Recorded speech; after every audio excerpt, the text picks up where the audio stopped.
had the eye of a vulture, a pale blue eye with a film over it. Whenever it fell upon me, my blood ran cold. Welcome back to Mountain Home Stories. Today we descend into the madness of Edgar Allan Poe's masterpiece of guilt and paranoia, The Telltale Heart. If you love Gothic horror and classic tales that get under your skin, make sure to hit that subscribe button and ring the bell. We are building a community of late-night readers here, and you won't want to miss the next story. Now, pay close attention and tell me, am I mad? The Telltale Heart. True, nervous. Very, very dreadfully nervous I had been and am. But why will you say that I am mad? The disease had sharpened my senses, not destroyed, not dulled them. Above all was the sense of hearing acute. I heard all things in the heaven and in the earth. I heard many things in hell. How, then, am I mad? Hearken and observe how healthily, how calmly I can tell you the whole story. It is impossible to say how first the idea entered my brain, but once conceived, it haunted me day and night. Object there was none, passion there was none. I loved the old man, he had never wronged me, he had never given me insult. For his gold I had no desire. I think it was his eye. Yes, it was this. He had the eye of a vulture, a pale blue eye with a film over it. Whenever it fell upon me, my blood ran cold. And so by degrees, very gradually, I made up my mind to take the life of the old man, and thus rid myself of the eye forever. Now, this is the point. You fancy me mad. Madmen know nothing, but you should have seen me. You should have seen how wisely I proceeded, with what caution, with what foresight, with what dissimulation I went to work. I was never kinder to the old man than during the whole week before I killed him. And every night, about midnight, I turned the latch of his door and opened it. Oh, so gently. And then, when I had made an opening sufficient for my head, I put in a dark lantern, all closed, that no light shone out. And then I thrust in my head. Oh, you would have laughed to see how cunningly I thrust it in, and moved it slowly, very, very slowly, so that I might not disturb the old man's sleep. It took me an hour to place my whole head within the opening so far that I could see him as he lay upon his bed. Ah! Would a madman have been so wise as this? And then, when my head was well in the room, I undid the lantern cautiously. Oh, so cautiously, for the hinges creaked. I undid it just so much that a single thin ray fell upon the vulture eye. And this I did for 7 long nights, every night just at midnight. But I found the eye always closed, and so it was impossible to do the work, for it was not the old man who vexed me, but his evil eye. And every morning, when the day broke, I went boldly into the chamber and spoke courageously to him, calling him by name in a hearty tone and inquiring how he had passed the night. So you see, he would have been a very profound old man indeed to suspect that every night, just at 12, I looked in upon him while he slept. Upon the 8th night, I was more than usually cautious in opening the door. A watch's minute hand moves more quickly than did mine. Never before that night had I felt the extent of my own powers, of my sagacity. I could scarcely contain my feelings of triumph.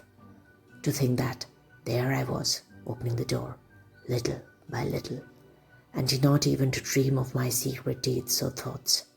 I fairly chuckled at the idea, and perhaps he heard me, for he moved on the bed and suddenly, as if startled, now you may think that I drew back, but no. His room was as black as pitch, with a thick darkness, for the shutters were close fastened through fear of robbers, and so I knew that he could not see the opening of the door, and I kept pushing it on steadily. I had my head in and was about to open the lantern when my thumb slipped upon the tin fastening, and the old man sprang up in bed, crying out, "Who is there?" I kept quiet, still, and said nothing. For a whole hour I did not move a muscle, and in the meantime I did not hear him lie down. He was still sitting up in the bed listening, just as I have done, night after night, hearkening to the death watches in the wall. Presently I heard a slight groan, and I knew it was the groan of mortal terror. It was not a groan of pain or of grief. Oh no, it was a low, stifled sound that arises from the bottom of the soul when overcharged with awe. I knew the sound well. Many a night, just at midnight, when all the world slept, it was welled up from my own bosom, deepening with its dreadful echo the terrors that distracted me. I say I knew it well. I knew what the old man felt and pitied him, although I chuckled at heart.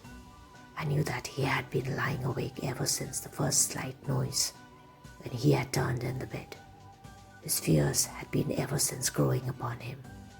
He had been trying to fancy them causeless, but could not. He had been saying to himself, "It is nothing but the wind in the chimney. It is only a mouse crossing the floor, or it is merely a cricket which has made a single chirp." Yes, he had been trying to comfort himself with these suppositions, but he had found it all in vain.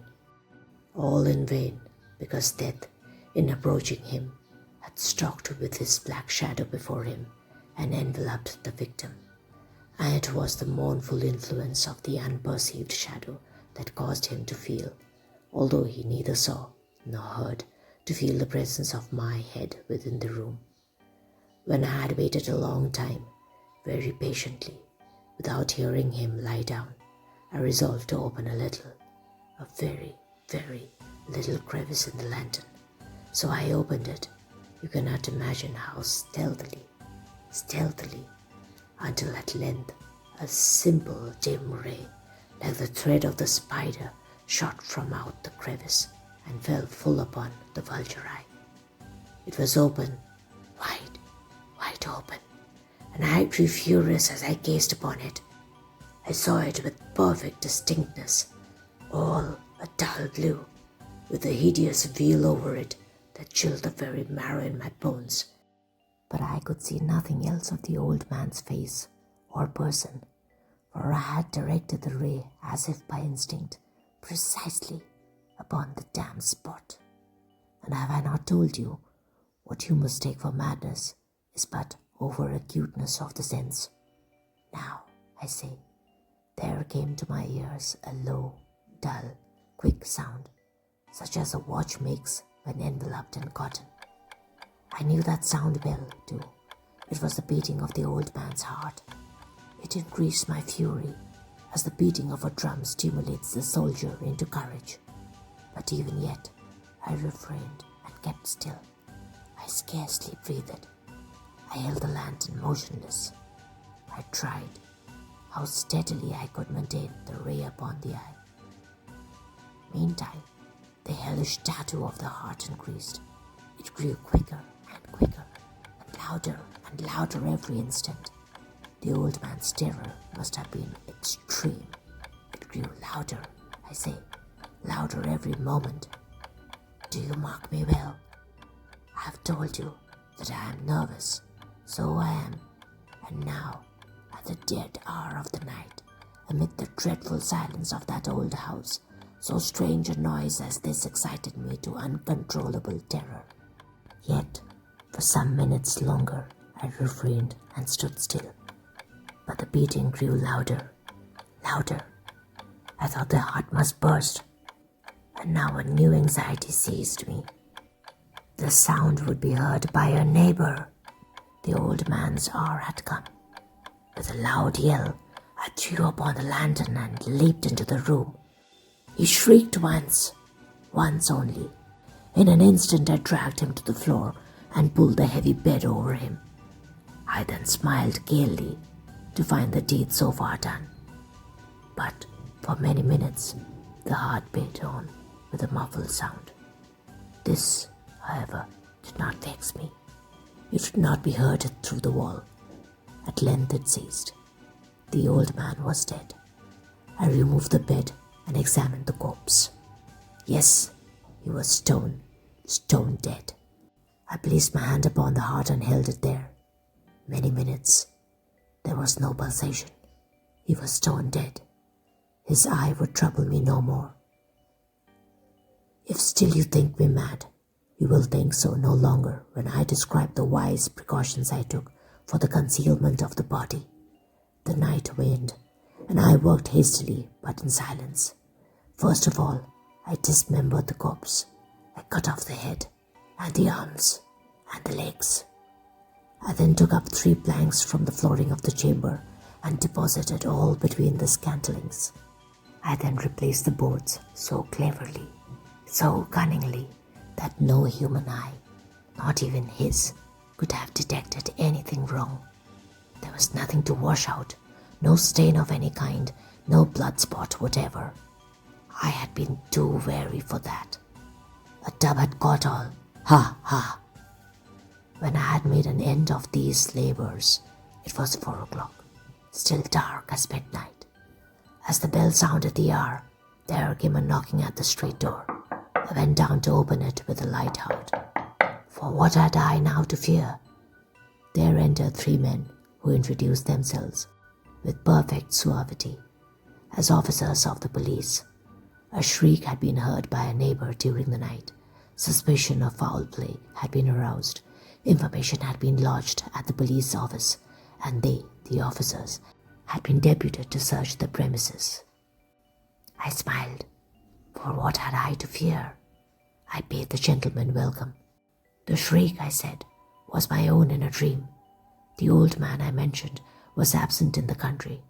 I took my visitors all over the house. I bade them search well. I led them at length to his chamber. I showed them his treasures, secure, undisturbed. In the enthusiasm of my confidence, I brought chairs into the room and desired them here to rest from their fatigues, while I myself, in the wild audacity of my perfect triumph, placed my own seat upon the very spot beneath which reposed the corpse of the victim. The officers were satisfied. My manner had convinced them. I was singularly at ease. They sat, and while I answered cheerily, they chatted of familiar things. But ere long, I felt myself getting pale and wished them gone. My head ached, and I fancied a ringing in my ears, but still they sat and still chatted. The ringing became more distinct. It continued and became more distinct. I talked more freely to get rid of the feeling, but it continued and gained definiteness, until, at length, I found that the noise was not within my ears. No doubt I now grew very pale, but I talked more fluently and with a heightened voice. Yet the sound increased, and what could I do? It was a low, dull, quick sound, much such a sound as a watch makes when enveloped in cotton. I gasped for breath, and yet the officers heard it not. I talked more quickly, more vehemently, but the noise steadily increased.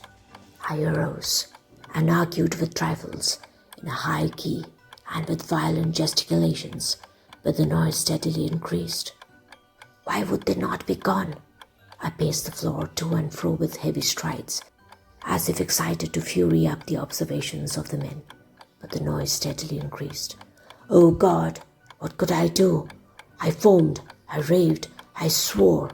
I swung the chair upon which I was sitting and grated it upon the boards, but the noise arose over all and continually increased. It grew louder, louder, louder, and still the men chatted pleasantly and smiled. Was it possible they heard not? Almighty God, no, no, they heard, they suspected, they knew, they were making a mockery of my horror. This, I thought, And this, I think. But anything was better than this agony. Anything was more tolerable than this derision. I could bear those hypocritical smiles no longer. I felt that I must scream or die. And now, again, hark! Louder, louder, louder, louder! Villains! I shrieked. Dissemble no more. I admit the deed. Tear up the planks. Here, here. It is the beating of his hideous heart. But why will you say that I am mad? The disease had sharpened my senses, not destroyed them. If your senses are sharpened, you'll know what to do next. Like this video if you enjoyed this journey into madness, subscribe for more Gothic tales, and share this with someone who loves a good scare. Thanks for watching, and be careful of the sound of a watch enveloped in cotton. Till the next story, it's bye-bye from Mountain Home Stories.